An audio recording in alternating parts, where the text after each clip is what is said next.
Hey, welcome into Coffee with the DJ Coach. My name is DJ Hapa. This episode, we are going to get a little bit more technical. And for those of you who are listening on podcast, first of all, thank you for listening. We appreciate you listening on podcast. I personally love podcasts. I love having this on, and something about just the audio is helpful. However, in this particular episode, I will also be posting up the video as well because we're going to get into harmonic mixing. And so I want to show you the Camelot Wheel. I want to show you how we break some of those things down, and it might help to be able to see the visual. So maybe you listen to this and then you go back and you watch it on YouTube, or maybe you're able to open this up in Spotify instead. And the cool thing about Spotify as a platform is you can see the video at the same time as listening to the podcast. I know, technology, it's crazy, constantly evolving. All right, so here we go. 10-minute tips, 10-minute talks. 10-minute talks and tips to level up. All right, so here we go. Harmonic mixing. For those of you who don't know what I'm talking about, every song has a BPM. This is something that is pretty fundamental and pretty primary when we talk about DJing, and this will allow us to figure out what could mix with what. So if we're playing a song and it's 92 beats per minute, my rule of thumb is plus or minus 4 BPM, which means then that I'm looking for a song between 88 and 96. Doesn't matter what genre it is, really what I'm looking for. And this as a multi-genre, quote unquote, open format DJ, this is important because this is what allows me to mix from Sweet Home Alabama into Bruno Mars, into Notorious B.I.G., into a Damian Marley song, into a Carrie Underwood song, right? Like being able to mix cross genre based on BPM. I know I'm talking about BPM, but the reason why I am is because I want to set this up where just like every song has what essentially is a root tempo or a BPM value, every song also has a root key. That root key is, in the key of C, in the key of G, like A flat. You might have these different terms that are very musical terms. Like this is terminology that, a keyboard player would know, a piano player. You go to school and you study music and you study music theory to be able to learn this. Well, a lot of DJs, including myself, are not classically trained musicians. We came into this a little bit differently. I mean, I did start with the drums and I did learn how to read some sheet music on the drums, but I wouldn't consider myself a classically trained musician in any which way. So I want to shout out a friend of mine, actually, Yakov, from a company called Mixed in Key, developed something called the Camelot Wheel. And it was based on the Circle of Fifths. And by the way, you can check out mixedandkey.com. This is not an advertisement for them. They have key detection where you could take your entire library or just a song if you wanted to and throw it into Mixed in Key, and it would calculate the key for you. Very much like you calculate the BPM inside of your DJ software, it would calculate the key. But wait, Coach, doesn't our DJ software do that also? Yes, you are correct. Serato, Rekordbox, pretty much every DJ software will also try to determine what the key is. There is a little bit of argument over which one is more accurate, and according to a lot of people, Mixed in Key is the most accurate out of all of the DJ softwares that are out there. So if you want the most accurate key detection, I guess use Mixed in Key. That would be the moral of the story. But what I want to do is I want to actually break down what that means and how the wheel works and what this whole 1A, 2A, 8B, what all of that means. So I'm going to come on over to my whiteboard. Again, for those that are joining us here, I'm going to actually show you how we break this down. I know some of you might just be purely listening. And again, you can go and watch the video if you want to see the actual visual. Here is the circle. It's very colorful. You can see it is a wheel. It's got an inner circle and an outer circle. You'll notice that the inner circle is all of the A's. So 1A, 2A, 3A, 4A, 5A. You can see that, right? All the way up to 12. And the outer circle is all of the B's. 1B, 2B, 3B, 4B. So when I look at a particular section of this circle, we've got A flat minor. That's that A lowercase b minor. That's A flat minor. Another version of key would also be what's called open key. And so open key says that that is 6M.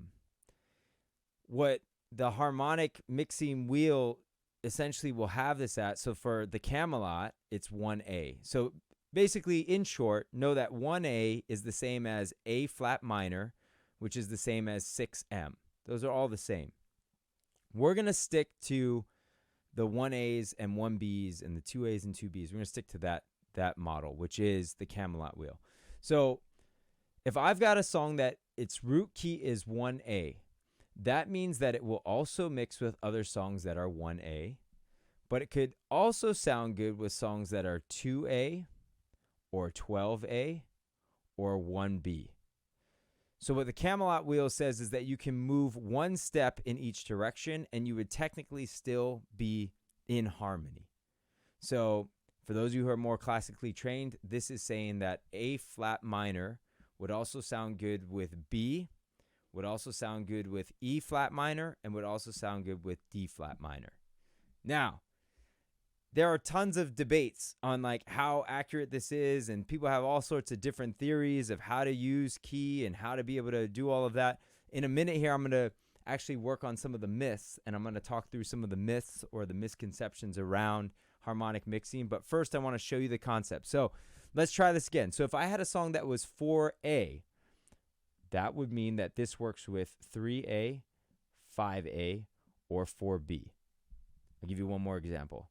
If I had a song that's 9B, that would mean that this would sound good with 9A, 10B, or 8B, or another 9B, right? And again, like for you to be able to see the visual, I was writing and drawing on this. So I highly encourage you to go and watch the actual video, whether that's on Spotify or whether that's on YouTube.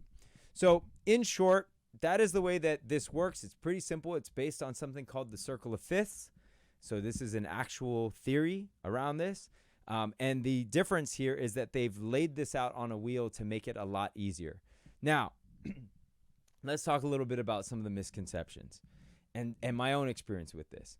So I started mixing on vinyl records before there was even like BPM detection inside of software. I know, ages ago in the Ice Age, right? But there was also no key detection. So we really had to use our ears. Does this sound good? Like that was the biggest thing. Does this sound good? And that still is the case today. Does this sound good? So what I found was when I started going through and using the key value and using harmonic mixing, I did start to discover there were tracks that I played and I liked to play after one another that sounded good together. And it was validated or confirmed by seeing the actual key. It's like, oh, well, no wonder that sounds good. This one's 5A and this one is 6A. No wonder they sound good. Okay, great. That works. But I also found songs that maybe I wouldn't have even thought of playing that were also 5A.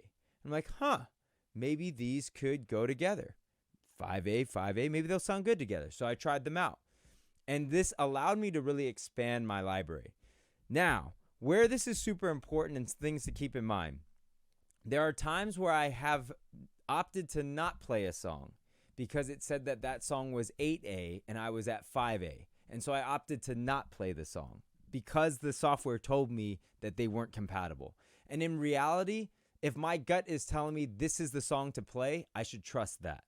So I felt myself falling into that. And so I would urge you to just trust your gut above all else, no matter what the key detection tells you it is.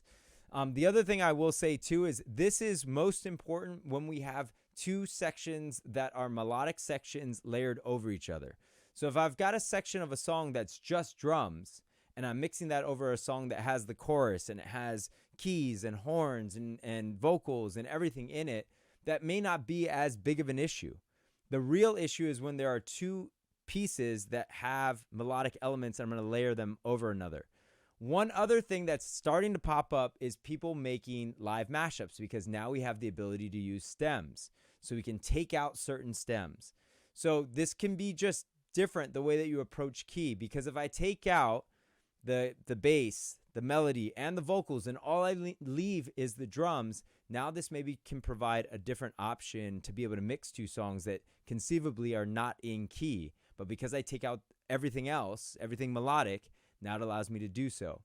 The same could be said, though, if you're trying to take, let's say, a bass line from one track and the vocals from another track. Now we do need to be mindful of the key. Above all else, I want you to be able to trust your ear and trust your gut. Does it sound good to you? If it does, give it a shot. If it doesn't, well, scrap it, move on to something else. Hopefully this is helpful for all of you out there. I encourage you to try out harmonic mixing. I encourage you to pay attention to key, but not to put too much weight on it. I'll see you guys on the next one.